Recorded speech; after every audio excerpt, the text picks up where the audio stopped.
ನನ್ನ ಊರು ಸಬ್ಬೇನಹಳ್ಳಿ ಗ್ರಾಮ, ಚಿಕ್ಕನಾಗನಹಳ್ಳಿ ತಾಲೂಕು, ಅಂದಿನಕೆರೆ ಹೋಬಳಿ, ತುಮಕೂರು ಡಿಸ್ಟಿಕ್ಕು. ನನಗೆ ಜಯಣ್ಣ ಅನ್ನೋ ವ್ಯಕ್ತಿದು ಕೆಲಸ ಇರ್ತದೆ ಉಳಿಯಾರಲ್ಲಿ. ಪಾಗೋಡಿಂದ ರಾಜು ಒಬ್ಬರು ಡ್ರೈನ್ ಕೆಲಸಕ್ಕೆ ಅಂತ ಬರ್ತಾರೆ. ಅವರು JK ಟ್ರೇಡರ್ಸ್ ಹತ್ರ ನನಗೆ ಪರಿಚಯ ಮಾಡಿಸ್ಕೊಡ್ತಾರೆ. ಹಿಂಗೆ ಜಯಣ್ಣವರು ಕೆಲಸ ಇದೆ ಮಾಡಿಕೊಡು ಅಂತ. ನಾನು ಆಯಿತು ಅಂತ ಒಪ್ಕೊತೀನಿ. ಅದಾದ ಮಾರನೇ ದಿನ ಹಿಂಗೆ ಗೊತ್ತಾಗುತ್ತೆ ನಮ್ಮವನೇವನು ಅಂತ. ನನಗೆ ಇವ್ನು ನಮ್ಮ ಕ್ಯಾಸ್ಟ್ ಅಂತ ಗೊತ್ತಿರಲ್ಲ ನನಗೆ, ನಾವು ಬೋವಿಸ್ ಅಂತ. ಆಮೇಲೆ ಅವನೇ ಹೇಳ್ತಾನೆ ನಾನು ನಿಮ್ಮವರೇ ಅಂತ. ಆಯಿತು ಕುಲಸ್ತ ಅಂದ್ಬಿಟ್ಟು ನಾನು ಏನು ಬೇಕಾದ್ರೆ ಹೆಲ್ಪ್ ಮಾಡ್ತೀನಿ, ನಿಮಗೆ ಬೇಗ ಕೆಲಸ ಮಾಡಿಕೊಟ್ಬಿಡ್ರಿ, ನಾನು CM ಆಫೀಸಲ್ಲಿ ಯಾವಾಗಲೂ ಇರ್ತೀನಿ ಅಂತ ನನಗೆ ಹೇಳ್ತಾನೆ. ನಾವು ಏನೇ ಇರಲಿ, ನಮ್ಗೆ ಯಾಕೆ ನಾವು ಕೆಲಸಕ್ಕೆ ಬಂದ್ವಿ ಅಂತ ಕೆಲಸ ಮಾಡ್ತೀವಿ. ಜಲ್ಲಿ, ಸ್ಯಾಂಡು, ವೆಟ್ ಮಿಕ್ಸು ಎಲ್ಲ ಹಾಕ್ಬಿಟ್ಟು ರೋಡಿಗೆ ಮೆಟಲ್ ಹೊಡ್ಕೊಡ್ತೀವಿ ಪೂರಾ ಅವನ ಹತ್ರ. ಅವ್ನು ನನಗೆ 4.25 ಲಕ್ಷ ದುಡ್ಡು ಕೊಡ್ತಾನೆ. ನಂದು 9 ಲಕ್ಷ ಪೇಮೆಂಟ್ ಆಗಿರ್ತತೆ ಕೆಲಸದ ವಿಚಾರವಾಗಿ. ಎಲ್ಲ ರೈಟಿಂಗಲ್ಲಿ ಬರ್ಕೊಡ್ತಾನೆ ನನಗೆ ಅವನು. ಇಷ್ಟಿಷ್ಟು ನೀನು ಕೊಡಬೇಕು, ಇಷ್ಟಿಷ್ಟು ನೀನು ಕೊಡಬೇಕು. ಇದು ಪರ್ಮೆಂಟು ಅವ್ನು ಹೊಡೆದಿರೋದು ಪೂರಾ ಫೋಟೋ ಸಮೇತ, ಗಾಡಿಗಳು ಫೋಟೋ ಸಮೇತ ಇದರಲ್ಲಿದೆ. ಎಲ್ಲಿಂದ ಲೋಡಾಗಿ ಬರ್ತದೆ ಗಾಡಿ, ಫೋಟೋ ಪೂರ್ತಿ ಬರ್ತದೆ. ಎಲ್ಲಿ ಕ್ರಷರ್ಲು ತಗೋಬೋದು ನೀವು ಹೋಗಿ. ದಿನ ಡೇಟ್ ವೇಸ್ ಹೊಡೆದ್ರೆ ಮಾಡಿಸ್ತಿರ್ತಾರಲ್ಲಿ ಬಿಟ್ಟಿರ್ತೀನಿ ನಾನು ಕೆಲಸ ಮಾಡಿಸ್ಬೇಕಾದ್ರೆ. ಅವರು ಬಂದಿದ್ದಾರೆ ಇಲ್ಲೇ. ಆ ಟೈಮಲ್ಲಿ ನನ್ನ ಸೊಸೆ ಆತ್ಮಹತ್ಯೆ ಮಾಡ್ಕೊತಾಳೆ ಆಕಸ್ಮಿಕವಾಗಿ. ಅಂದರೆ ನನ್ನ ಸೊಸೆ ಅಂದರೆ ನಮ್ಮ ಅಣ್ಣನ ಮಗನ ಹೆಂಡ್ತಿ. ನನಗಿಬ್ಬರು ಮಕ್ಕಳು, ನಮ್ಮ ಅಣ್ಣಂಗಿಬ್ಬರು ಮಕ್ಕಳು. ಆ ವಿಚಾರವಾಗಿ ಅವನು ಚಿನ್ನಾಳಿ ಸಿಗ್ತಾನೆ ನನಗೆ. ಅಣ್ಣ ಹಿಂಗೆ ಆಗ್ಬಿಟ್ಟೈತೆ, ನಮ್ಮ ಸೊಸೆ ಸೂಸೈಡ್ ಮಾಡ್ಕೊಂಡೆ. ನೀನು ನಮ್ಮ ಕುಲಸ್ತಾಗಿ ನನಗೆ ಅವ್ರು ಗೊತ್ತು, ಇವ್ರು ಗೊತ್ತು, ಇಂಥ ಲಾಯರ್ ಗೊತ್ತಿಲ್ಲ, ಹೈಕೋರ್ಟ್ ಲಾಯರ್ ಗೊತ್ತು, ಎಲ್ಲ ನನಗೆ ಇಲ್ದದ್ದು ಆಪಾದಬೋದು. ನಾನು ನಂಬಿಡ್ತೀನಿ. ಆ ಟೈಮಲ್ಲಿ ನನಗೆ ತಲೆಗೆ ಸ್ವಲ್ಪ ತಲೆನೋವು ಜಾಸ್ತಿ ಆಗುತ್ತೆ. ಯಾಕೆ ನಮ್ಮ ಸೊಸೆ ಹಿಂಗೆ ಆದ್ಲಲ್ಲ ನಮ್ಮ ಮನೇಲಿ ಅಂತ. ಆ ವಿಚಾರವಾಗಿ ಕರ್ಕೊಂಬರ್ತಾನೆ. ನನ್ನ ಕರ್ಕೊಂಬಂದ್ಬಿಟ್ಟು ನಿಂಗೆ ಬೇಲ್ ಮಾಡಿಸ್ಕೊಡ್ತೀನಿ ಅಂತ ಹೇಳ್ಬಿಟ್ಟು ನನ್ನ ಹತ್ರ ದುಡ್ಡು ಇಸ್ಕೊಂತಾನೆ ಅವನು. ಫಸ್ಟ್ನೇ ಸಲ 2 ಲಕ್ಷ ಕೊಟ್ಟಿರ್ತೀನಿ, ಸೆಕೆಂಡ್ನೇ ಸಲ 1 ಲಕ್ಷ ಕೊಡ್ತೀನಿ. ಅದಾದಮೇಲೆ 50,000 3 ಸಲ ಕೊಟ್ಟು 4.25 ಲಕ್ಷ ದುಡ್ಡು ಇಸ್ಕೊಂತಾನೆ ನನ್ನ ಕೈಯಾಗೆ. ಇಸ್ಕೊಂಬಿಟ್ಟು ಏನು ಹೇಳ್ತಾನೆ, ನಾನು ಹೇಳ್ತೀನಿ ಫಸ್ಟು ನಾನು ಸಂಬಂಧದಾಗೆ ಕರೆಕ್ಟಾಗಿ ಎಲ್ಲ ಲೆಕ್ಕ ಬರ್ದಿಡಪ್ಪ ಅಂತ ನಾನು ಪ್ರೂಫ್ ಸಮೇತ ಹೇಳ್ತೀನಿ ಅವ್ರಿಗೆ. ಆಯಿತು ಅಂತ ನನಗೆ ಹೇಳ್ತಾನೆ. ಆಮೇಲೆ ಏನು ಮಾಡ್ತಾನೆ, ಲೆಕ್ಕ ಎಲ್ಲ ನಮ್ಮದು ಬೇಲ್ ಆಗ್ತದೆ, ಲೆಕ್ಕ ಕೇಳ್ತೀನಿ ಹೋಗಿ. ನಾನು ಲೆಕ್ಕ ಕೇಳಿದಾಗ ಎಷ್ಟಾಯ್ತು ಜಯಣ್ಣ ಅಂದರೆ ನನಗೆ 20 ಲಕ್ಷ ಆಯ್ತು ಕಣಪ್ಪ ನಿಂದು ಅಂತ ನನಗೆ ಹೇಳ್ತಾನೆ.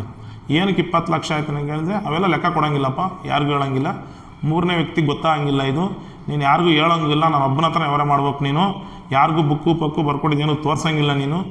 ಅದಕ್ಕೆ ಸಿರಾದಲ್ಲಿ ನಾನು ಕಡೆ ಬಂದು ಅವರು ರಿಸರ್ಚ್ ಮಾಡೋಕ್ಕೆ ಗಾಡಿ ಹಾಕಿದ್ರು. ನಾನು ಅವ್ರು ನೋಡಿಬಿಟ್ಟು ನಾನು ಮುಂದಕ್ಕೆ ಹಾಕ್ತೆ ಗಾಡಿ.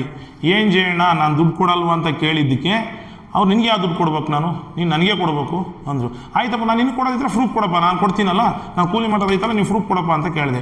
ನಿನಗೆ ಹೆಂಗೆ ಕೊಡೋದೈತೆ, ನನಗೆ ಪೊಲೀಸ್ನವ್ರಿಗೆ ಗೊತ್ತಾಡಿ ಪೊಲೀಸ್ನವ್ರಿಗೆ ಫೋನ್ ಮಾಡ್ತೀವಿ, 112ಗೆ ಫೋನ್ ಮಾಡಿದ್ರು ಅಲ್ಲಿಂದ.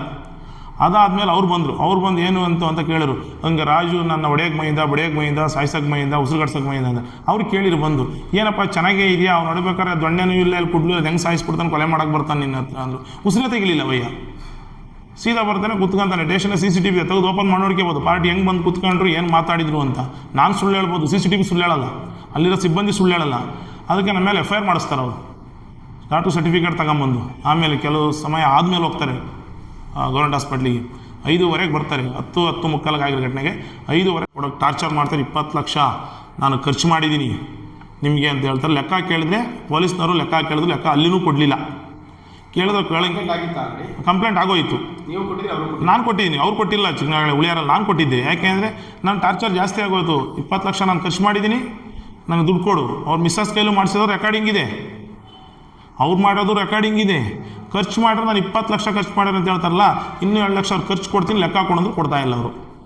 ದುಡ್ಡು ಕೇಳಿರಿ ಈಗ ಆಗ ಅಂತ ಹಿಂಗೆ ಕತೆ ಕಳ್ಕೊಂಡು ಹೋಗ್ತಾರೆ. ನಾನು ಕೊಡೋಕೆ ರೆಡಿ ಇದ್ದೀನಿ, ಅವ್ರು ಲೆಕ್ಕ ಕೊಡಲಿ ಸರ್. ಈಗ ನಂದು ಹೆಂಗೆ ಪೂರ್ತಿ ಪ್ರೂಫ್ ಇದೆಯೋ ಆ ಥರ ಕೊಡಲಿ ಅವರು.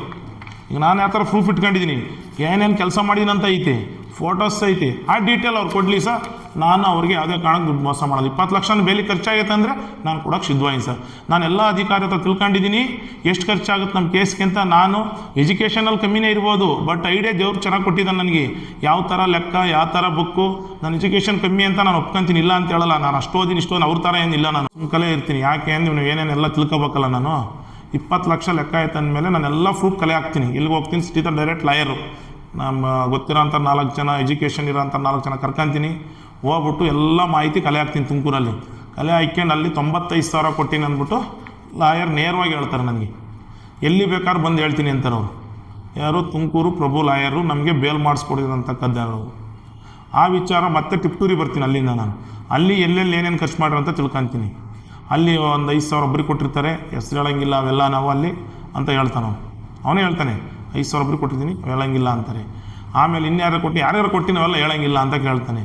ಆಮೇಲೆ ನನ್ನ ಜೊತೆಗೆ ಇಬ್ಬರು ಕರ್ಕೊಂಡು ಹೋಗ್ತೀನಿ ನಾನು ಅಲ್ಲಿ ಹೇಳೋಕ್ಕೆ, ಯಾರ್ಯಾರು ಎಷ್ಟು ನನಗೂ ಪ್ರೂಫ್ ಬೇಕಲ್ಲ ಸರ್. ಒಬ್ಬರನ್ನ ಅಪರಾಧ ಮಾಡ್ಬೇಕು ಅಂದರೆ ಪಕ್ಕ ಪ್ರೂಫ್ ಬೇಕು ನನಗೆ. ಅದಕ್ಕೂ ಎಲ್ಲ ಕಲೆ ಹಾಕ್ಯಂಬಂದಾಗ ಇವನು ಏನೇ ಅದೇ ಕಾರಣಕ್ಕೂ ಹೇಳಲ್ಲ, 20 ಲಕ್ಷ ದುಡ್ಡು ಕೊಡು ಅಂತ ನನಗೆ ಫೋನಲ್ಲಿ ರೆಕಾರ್ಡಿಂಗು ಇದೆ. ಅವ್ರ ಮನೆಯವರು ಮಾತಾಡಿದ್ದಾರೆ, ಅವರು ಮಾತಾಡಿದ್ದಾರೆ. ನನಗೆ ಫೋನಲ್ಲಿ ಟಾರ್ಚರು ಭಾರಿ ಹಿಂಸೆ ಕೊಡ್ತಾರೆ. ದುಡ್ಡು ನಿಚಾರಕ್ಕೆ 15 ಲಕ್ಷ ದುಡ್ಡು ಕೊಡೋಣ, ಇದರಲ್ಲಿ ಪ್ರೂಫ್ ಸಮೇತ ಇದೆ. ಎಲ್ಲಿ ಬೇಕಾದ್ರೂ ಬಂದು ಕೊಡ್ತೀನಿ, ಈ ಮೊಬೈಲಲ್ಲಿ ರೆಕಾರ್ಡಿಂಗ್ ಇದೆ, ಅವರು ಬರ್ಕೊಟ್ಟಿರೋದು ರೈಟಿಂಗ್ ಸಮೇತ ಇದೆ ನನ್ನಲ್ಲಿ. 4.5 ಲಕ್ಷ ಕೊಡಬೇಕು. NC 4.5 ಲಕ್ಷ ಮುರ್ಕಂಡು 5.5 ಲಕ್ಷ ರೂಪಾಯಿ ನನಗೆ ಕೊಡ್ತೀನಿ ಅಂತ ಬರ್ಕೊಡ್ತಾರೆ. ಮಾರ್ಚ್ 1ನೇ ತಾರೀಕು ಕೊಡ್ತೀನಿ ಅಂತ ಹೇಳ್ತಾರೆ. ಯಾವಾಗ ಸ್ಟೇಷನಲ್ಲಿ ಕಂಪ್ಲೇಂಟ್ ಆದಾಗ ನಾನು ಹೋಗಿ ಕಂಪ್ಲೇಂಟ್ ಮಾಡ್ತೀನಿ. ಹಿಂಗೆ ಯಾರ್ಯಾರು ಬಂದರೆ ಯಾರ್ಯಾರು ಹೋಗಿದ್ದಾರೆ, ನಮಗೆ FIR ಆದ ದಿನ ನಾನೇನು ಸುಳ್ಳು ಹೇಳ್ಬೇಕು ಅವಶ್ಯಕತೆ ನನಗಿಲ್ಲ. ನಾನು ಯಾರು ಬೇಕಾದ್ರೆ ಕೇಳಿ ನಾನು ಕೂಲಿ ಮಾಡ್ಕೊಂಡೆ ಜೀವನ ಮಾಡೋದು. ನಾನೇನೋ ಸ್ವಲ್ಪ ಎಜುಕೇಷನಲ್ಲಿ ವೀಕ್ ಇದ್ದೀನಿ ಅಂದ್ಬಿಟ್ಟು ನಾನು ಹೆಂಗೆ ಬೇಕು ಹಂಗೆ ಯೂಸ್ ಮಾಡ್ಕೊಳಕ್ಕೆ ನೋಡ್ತಾ ಇದ್ದಾರೆ. ನಾನು ಕಷ್ಟ ಮಾಡಿರೋ ದುಡ್ಡು ಬಿಡಲ್ಲ ಸರ್. ನಾನು ಕೇಳ್ತಿರೋ ಮಾಧ್ಯಮ ಎಲ್ಲ ಮಾಧ್ಯಮಗಳು ಅಷ್ಟೇ, ಸತ್ಯಾಸತ್ಯತ್ವ ಏನಿದೆ ಅದ್ರ ಪ್ರಕಾರನೇ ನ್ಯಾಯ ದೊರಕಿಸ್ಕೊಡ್ಬೇಕು ಅಂತ ಎಲ್ಲರನ್ನೂ